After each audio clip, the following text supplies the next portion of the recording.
Welcome, traveler, to the sanctuary of Asclepios, a place of rest and healing. The sanctuary of Asclepios is an amazing place, even for those with only a passing interest in medicine. It was a fascinating location, combining the mystical, religious, and scientific. And if someone happened to pass out, they'd luckily be surrounded by skilled physicians. This is the sanctuary of Asclepios, the god of medicine.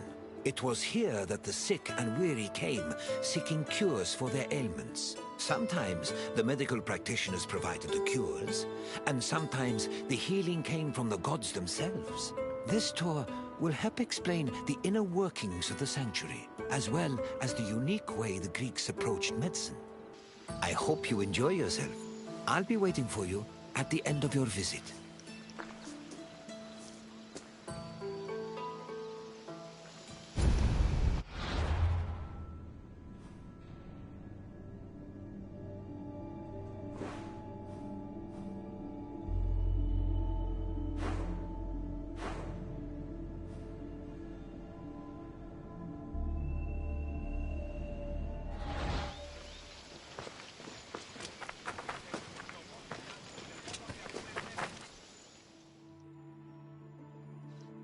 The ill and infirm came to this sanctuary to pray and offer sacrifices to Asclepios, the god of medicine. According to myth, Asclepios was once a mortal physician who eventually became a god. He had many sanctuaries across Greece, but the most famous was in Epidaurus. When pilgrims passed through the entrance of the sanctuary, they could read this inscription: "When you enter the abode of the god which smells of incense, you must be pure, and thought is pure when you think with piety."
Medical steles constituted a sort of hub between medicine, religion, and the divine.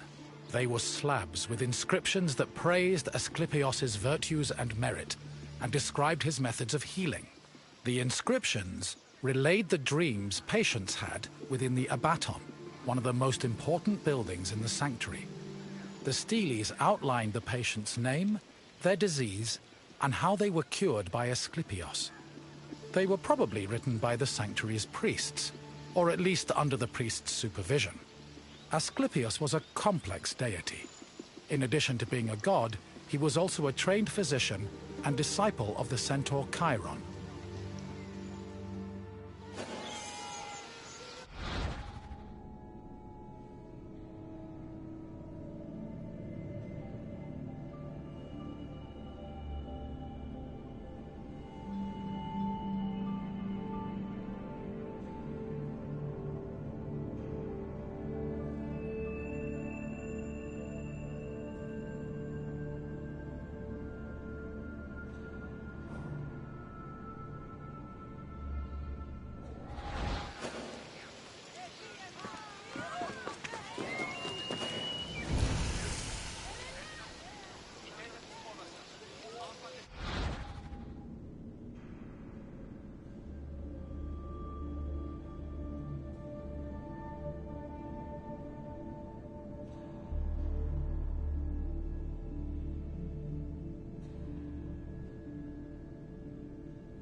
In ancient Greece, religion was inseparable from rites, processions, and sacrifices. This was no different in Epidaurus, and visitors to Asclepios' sanctuary needed to prepare themselves accordingly. Pilgrims cleaned themselves in order to be pure, then offered Asclepios food like honey cakes, cheesecakes, baked meats, and figs. The food was placed on the sanctuary's holy table, where it was presumably later taken by priests. After the preliminary offerings, visitors were allowed to enter the abaton, where they would hopefully encounter Asclepios in a dream. Medical steles also mention that healed patients sometimes gave additional offerings to Asclepios as thanks for being cured.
Asclepios was originally born a mortal, and was the product of an affair between the god Apollo and a mortal, Coronis.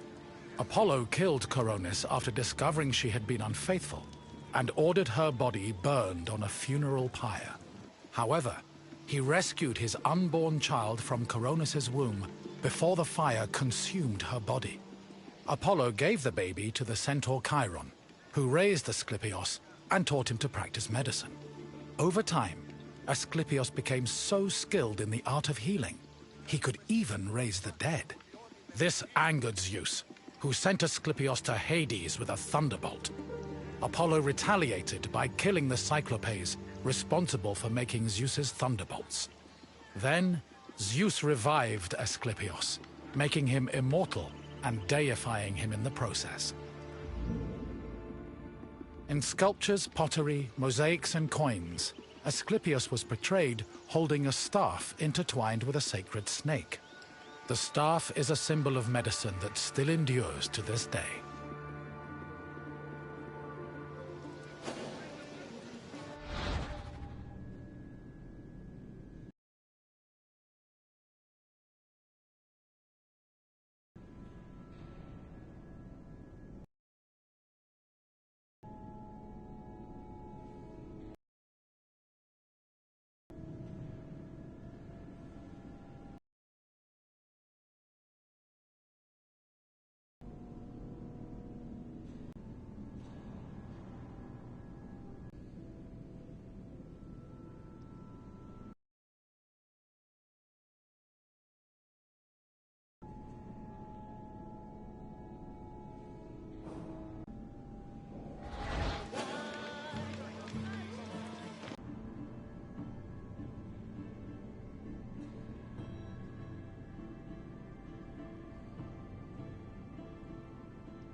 the link between patients and the gods, priests were essential to the operation of the sanctuary. They were often elected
The abaton was built in the northern boundary of the sanctuary, where it surrounded a sacred well whose water was believed to have therapeutic properties. The abaton was where pilgrims went for incubation, or dream rituals. Details of the incubation ritual have been described in unearthed medical steles. They were also noted in Aristophanes' play Plutos, which featured a more comedic view of the process.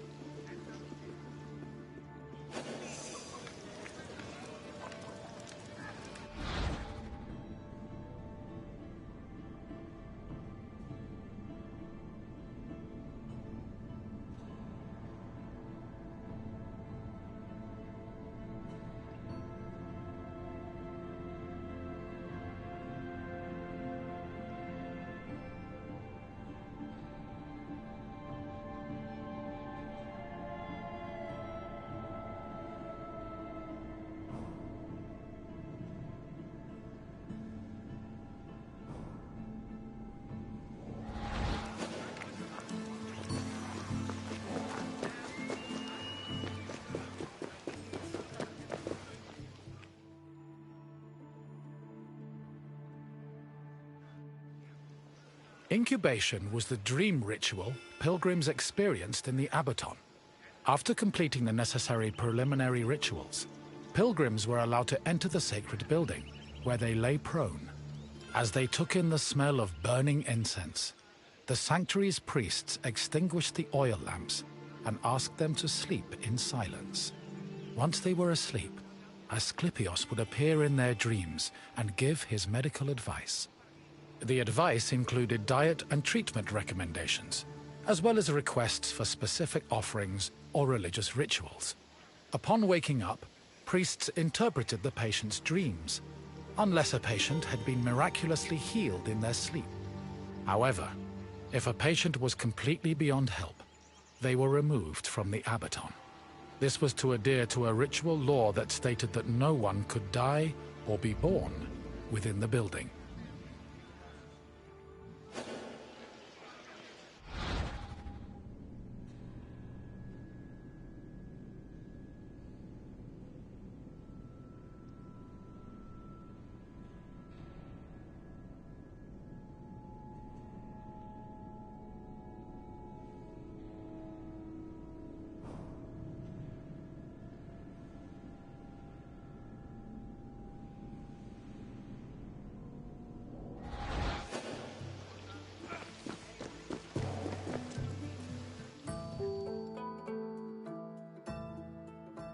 I see you've completed the tour. I hope you enjoyed your time in the sanctuary. As you can see, gods and miracles were just as important to the healing process as medicine was. Now, what else would you like to do?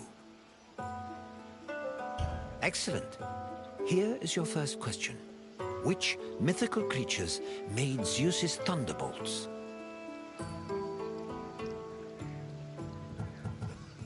Correct. Zeus's thunderbolts were crafted by Cyclops. On to the second question. What was the name of the building where incubation occurred? Yes, pilgrims entered the abaton to undergo a dream ritual in the hopes of curing their ailments. One final question for you. Who was Asclepios' father? Yes, Apollo was Asclepios' father, and his mother was a mortal named Coronis. You've proven you know the sanctuary inside and out. Well done. Very well. May your quest for knowledge be fruitful and fulfilling.